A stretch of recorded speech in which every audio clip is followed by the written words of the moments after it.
It has been a while since we gave you a staff car update, and if you are being highly observant, you'll note that this is not a Chevrolet Bolt EV. Nor is it the Toyota RAV4, which was probably the last vehicle I gave you a staff car update from. This is instead our new Kia Niro EV.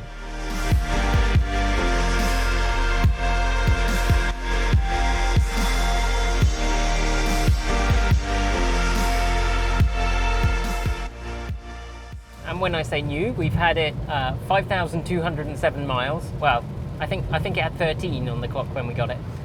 And we have had a good chance to get to know this vehicle. It's going to be in the fleet for a while. So I thought it's a good opportunity as we roll past 5,000 miles to give you an update on how it's done.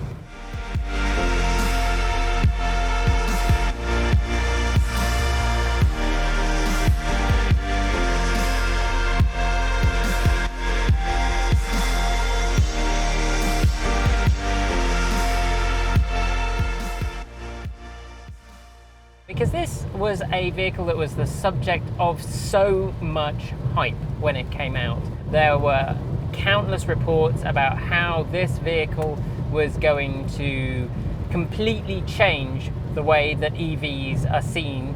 It was going to make them much more accessible. It was the everyman's EV.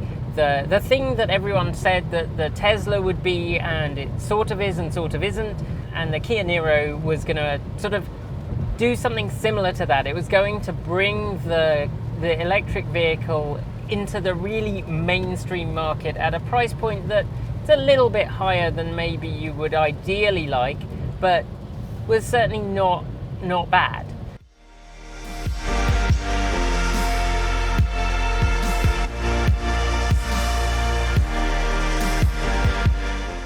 So, having had one for a while, what do we think? Well, let's talk about the buying experience, because for a lot of people that's going to be the first and the biggest challenge. For me, I wanted this vehicle. There were pressing reasons why I needed a hatchback, which ruled out a lot of the vehicles on the market.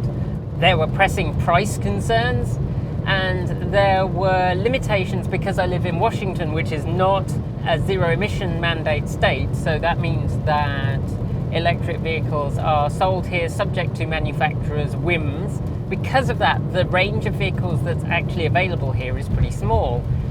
You can sometimes get other cars imported, but we tried for a while to get a Hyundai Kona imported from Oregon and then from California, and we weren't willing to pay the fees because they required you to get it registered in the state and then transfer it, so we'd have had to pay twice for our registration. And also it's quite difficult to register a car in a state if you're not living there. There's a lot of rules about that, so it just ended up not being possible. So in the end we went for the Niro, which gave us a lot of space and a lot of range. And it also had the heat pump, which is something that I really did want and was kind of willing to sacrifice for the smaller Kona, but in the end I'm really glad that I did.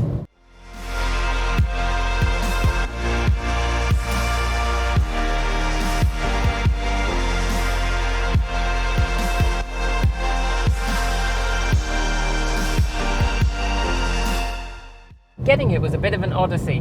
We had to call dealers around the state, probably, I think we called within a couple of 100 miles of where we live, just for updates on when they might be getting it, because no one seemed to actually have a date for the vehicle arriving. No one had a date for its availability, and no one had pricing, no one seemed to have any means of ordering it. In the end, we found a dealer who said that for a deposit, they would put us in a queue, and then they would call us in the order that we were on the list. They would also allow us to spec the vehicle if we were top of the list or nearly top of the list. We could spec the vehicle to our trim level that we wanted and our colour and what have you. So that was great because we wanted the Gravity Blue, which is the colour this is. We wanted the premium trim, and we actually wanted the launch edition. Now, as is often the case, the words that come out of a dealer's mouth don't actually relate to what happens. They made a lot of promises about when we would be able to get the car and then tried to sell it out from under us. This vehicle, as those of you who are really observant will note, It's not the launch edition, it's just the premium spec, which is it's fine, except the Kia's process for putting for selecting what goes into each trim level seems to have been to put all the letters into a Scrabble bag and pull them out and see what came out. In the US, you don't get front parking sensors, but in Canada you do, so it's kind of random. We don't have the LED headlamps which we wanted, but with Kia's policy of including the lane departure assist and the active cruise control, which are two of the features I really, really wanted, I'm very pleased overall with the car.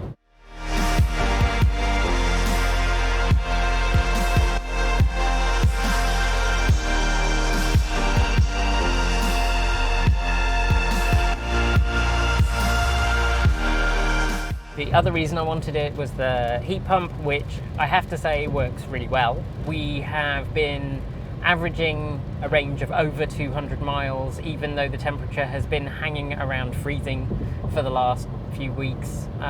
We're still getting about 220, 230 miles range. Today, when I stuck it on a rapid charger, I got back in the car and at 86%, it was saying I had 223 miles of range, which I've just kind of screwed by going over the top of a mountain pass. But hey, we'll see how that pans out.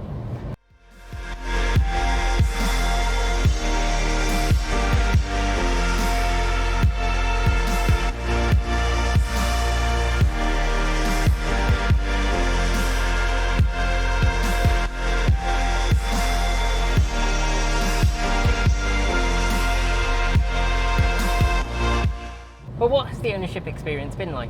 Well, generally it's been unremarkable. This is a car that does exactly what it says on the tin. You drive it and it's not deeply exciting. The handling is fine. If you stick it in sport mode, it goes really very pleasantly quickly. If you drive it in normal mode, which is basically where our car lives, it is quick off the mark, but it's not astonishing. It holds the road reasonably well. It gets a little bit discombobulated if the road surface is really rough, but otherwise it's pretty, it's just comfortable. It's, you know, the seats are very nice, the heated seats are very good, all the controls work the way they should. Being a bit of a Luddite, I do like buttons, and although the Niro has slightly more buttons than I'd like, I kind of prefer that over no buttons at all. So I can turn on the front window demister or the rear window demister or the heated seats without looking away from the road, which I think is really important. At least I prefer that. I realise there are lots of people who don't. That's fine, that is your choice, but I like having buttons.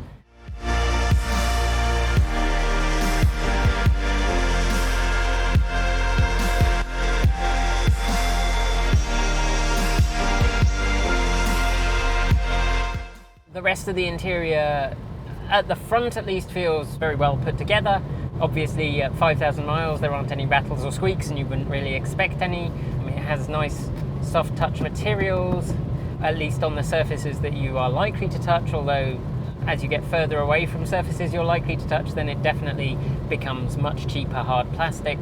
The only place that the weight saving is really obvious, because this car has some quite neat weight saving features. It has an aluminium, or aluminum if you like, hood, and then the trunk lid is also aluminium, and it's the boot lid that really, you can feel it. It feels thin and slightly flexible and not that nice, which is a shame. And because this car doesn't have the electrically assisted lift, you actually interact with that boot lid whenever you're putting stuff in and out of the vehicle, and that is, it's alright, you get used to it. It's not terrible, but it definitely, you can definitely feel that it's thinner. The other way in which you do notice is that there is, relatively speaking, more road noise than would be ideal. It is not the quietest car. Apparently Kia designed this to have like sound deadening that uses the seats as well as other things, and I suspect that those kinds of tricks work better on internal combustion engine noise maybe than road noise, which is just transmitted directly, and yeah, it's okay as long as the road is reasonably smooth, but as soon as the road surface gets kind of coarse, then you do get a lot more road noise, and that's a little disappointing.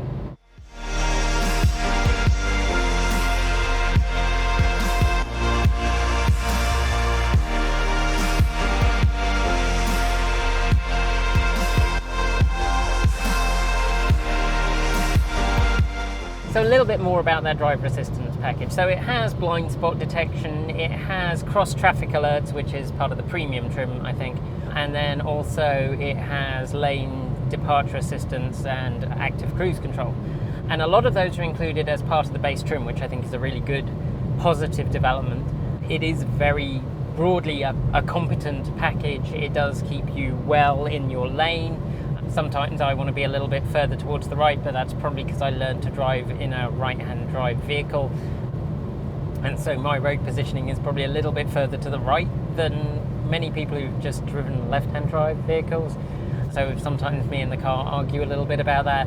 It does have a bit of a tendency to try and lane follow down exits, and then it'll give up because the road has got too wide, or it's not detecting the lane markings where it thinks they should be, which would probably, if you weren't concentrating and just let it do its thing, it would probably lead you to trying to drive into the divider between the exit and the motorway carrying on. So that's not ideal. But other than that, I mean, it's very competent. It like a lot of things in this car, it does what you expect.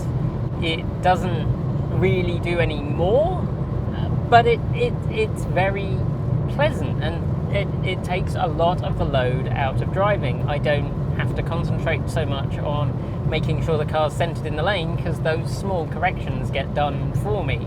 And I know that having driven this car for a while, when we were back in England and I had a rental that didn't have lane keep assist, my wife was mentioning to me occasionally that perhaps I should be concentrating a little more on keeping the car in the centre of the lane, because I was tending to let the car kind of wander a little bit.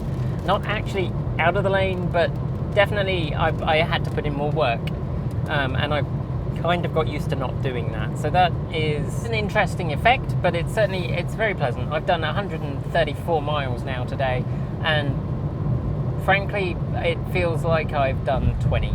I mean, I've done so little. It's very pleasant. I've said that, but it is.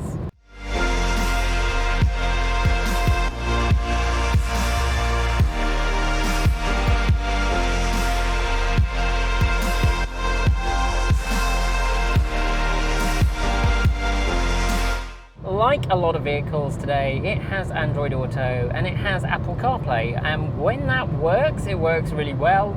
I've had some fairly substantial reliability issues. Haven't been able to get it into Kia to have a look at that. They've been very responsive online, but at the end of the day, it needs to go to a dealer.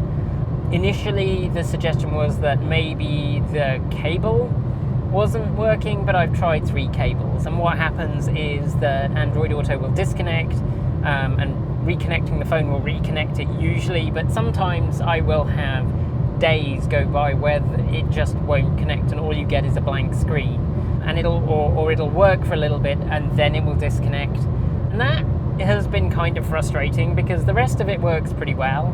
It does have onboard navigation, at least in the US market. The onboard navigation is adequate. It won't let you search just for a road. You do need an actual street address with a number, which can be a little frustrating if you know the place by the road name and you just want to get to that road, and you have to find the actual address before you can search for it, which is a bit weird. Does use that route planner to identify whether the vehicle will make it to the destination on the amount of charge in the car, which is really nice. But then it offers you chargers, but it doesn't distinguish between rapid and level 2 chargers, so lower speed chargers.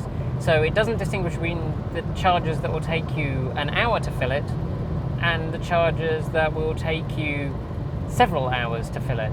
And that is a bit of a misstep, I feel. Really needed to have those separated, and if you're doing a route, then it should offer you rapid chargers primarily, and if there aren't any, then it should say there are no rapid chargers along this route. You can charge at these places.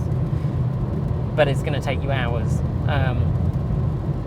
And that, yeah, other than that, it works fine, the directions are fine. Again, really, it is a vehicle that is very competent. And I keep coming back to that because honestly, that is my big takeaway from driving this car, is that it's competent. It does everything I want it to do. It takes me to and from work. It takes me on long journeys without any hassle. I have done hundreds of miles in a day without any problems, and realistically, what else do I want from a vehicle? Yes, I'm a geek. I would like more toys sometimes, but equally, I live at opposing ends of the spectrum. I want the toys, but also I really like a vehicle that just does driving. That's it.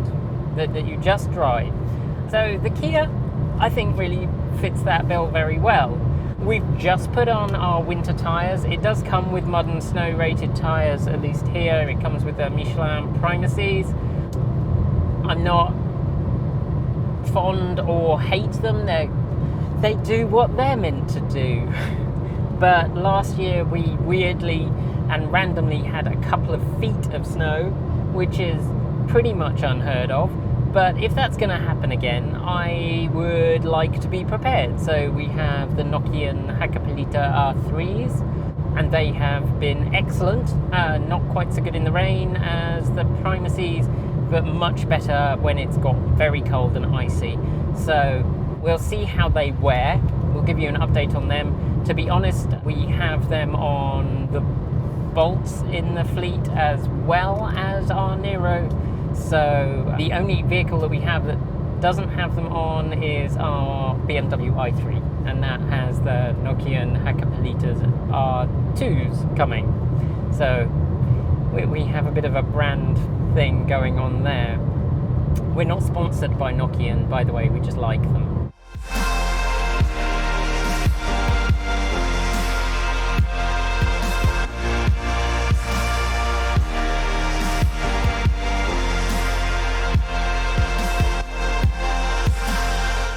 There is one thing I wanted to touch on, however, which doesn't work quite as well as the rest of the features, and that is the paddle brake. So on the side of the steering wheel there is a paddle brake, which you can use to slow down the car rather than using the foot brake, which really works very well most of the time, but it has 3 levels of regeneration, then it has auto, and I have mine on level 3 because, well, I had it on auto for a while, and then it brakes quite hard, and then it will back off for a few seconds, well, for a bit of a second, and then it'll reapply the brakes again. And that was fine most of the time, because it would detect a car in front and it would slow down, and then we'd stop. Sometimes it was a little unnerving and I'd end up stamping on the brake.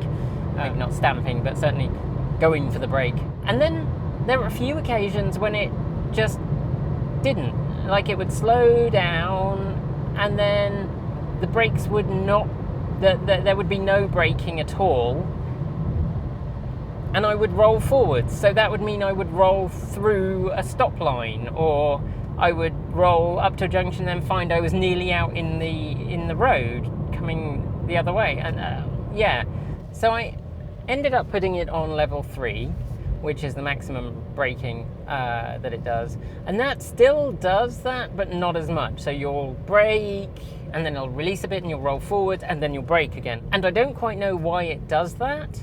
It's not ideal, but I like that it just uses the regen to stop.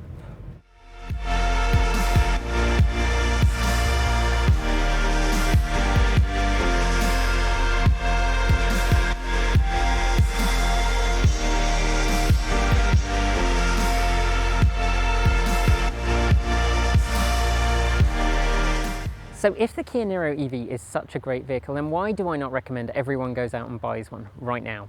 Well, let's be fair, the first reason is availability. This is a car that is extremely difficult to get your hands on. Whoa, whoa, whoa. Slow your roll there, 2019 Kate. How has this car fared after 10,000 more miles and a pandemic? Does what I said back in 2019 and didn't get a chance to edit down until 2020, does it hold true? Yes. actually. But I can give you a few updates on how things have worked out, because I promised I would, and here I am a year later able to do that.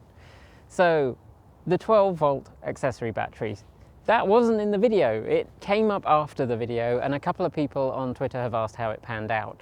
Well, it actually turned out it was my fault. So for those of you who don't know, I had a couple of instances where the 12-volt battery would drain down to completely flat, as in car not starting, nothing happening.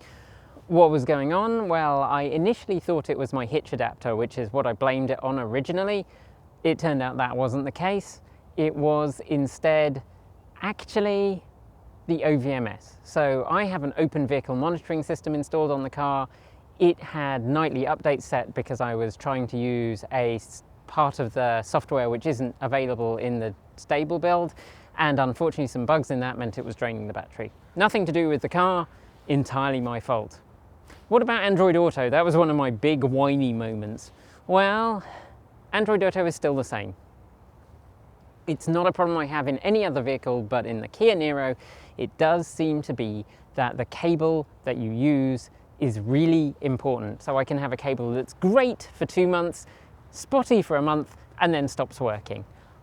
Last time, I just ordered 3 cables. It's ridiculously inefficient, but it seems to be the only way around it. Really, it's such a small thing, but it can be kind of irritating.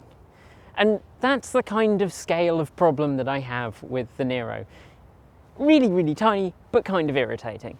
The rear view camera, it just happens to collect dirt as you're driving along. It's positioned just at the base of the windscreen wiper at the back. It doesn't get cleaned, it just collects dirt. And often when I get to a destination, I can barely see out of it. I just wipe it off when I get out of the vehicle, and most of the time that means it's clean enough that I can see through it. The rear view isn't great out of the window, so it is kind of annoying, but it's such a minor thing. Some of you will have seen me commenting that I didn't really see 77 kilowatts on the charger when charging, but it turns out that that really happens between 10 and 40%. The battery has to be warm, and the only times I've really seen it are when I've been towing. So clearly towing is a great way to get the batteries warm enough, but frankly, I haven't been doing any long journeys this year. I think it is an issue to advertise a car as having a 77 kilowatt peak charge rate that really is only usable in such a short section of the charging cycle. But at the end of the day, it does work, it does do what it says, so I can't really complain that much. The Hakkapeliitta tyres, well, they actually did really well this year because they, thanks to the pandemic, have actually been my summer and my winter tyres. They have worn a bit more over the summer than I would really like. Frankly, with the number of miles I've done this year, I felt like it was fine. They put up with it. They are much better in the winter. They are still not fabulous in the rain, but they are really good in the snow, which is what I got them for. And since where I work, it snows most years, that's handy. That's it for today. As always, thanks to the folks on my right. They are our $15 to $49 a month patrons. And special thanks to our $50 a month patrons, John Lyons, Regine Fellows, Jeffrey Songster, and Tesla in the Gong. And our deepest gratitude to our $100 a month patron supporters, Marcel Ward, Reggie Watts, JP Fagerback, Sean Ueda, Ian and Will Graylin. You can join all of these patron supporters by following the links below, or send us a donation through Ko-fi or Bitcoin. You can also find a link down there to our Discord server, so come on in and join the fun. And if you're in need of some swag, do check out our merch. That's over on Redbubble. After the names have scrolled, you'll see a suggestion for a new video, so please consider watching it if you haven't, and I'll be back very soon. Thanks for joining me, and as always, keep evolving.